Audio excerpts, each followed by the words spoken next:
प्रशासनाचा भोंगळ कारभार सध्या आपल्याला इथे दिसत आहे। मी आहे पद्माराजे गर्ल्स हायस्कूलच्या समोर म्हणजे सनगर गल्लीच्या कॉर्नरला। तर इथं एक गटर आहे ती पूर्णपणे ओपन अवस्थेत आहे। गटरचे खोदकाम झालेलं आहे। तर इथल्या गटरच्या ज्या सळ्या आहेत ते पूर्ण वर आलेल्या आहेत। इथं लहान मुलं खेळत असतात, त्यांचा अपघातही होऊ शकतो। अशा पद्धतीने इथलं सध्याची परिस्थिती आहे। हा प्रभाग सध्या सत्तेवर असणाऱ्या लोकांच्याकडे आहे।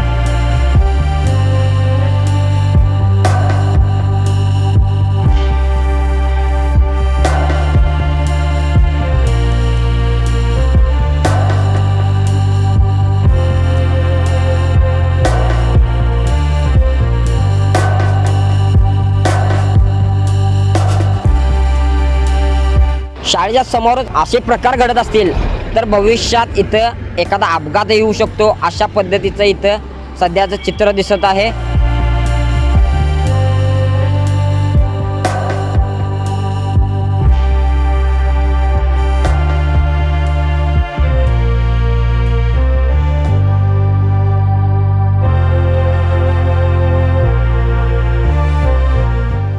याकडे प्रशासन गांभीर्याने लक्ष देणार का, याकडे उपाययोजना करणार का, याकडे आपलं आता सध्याचं लक्ष राहील।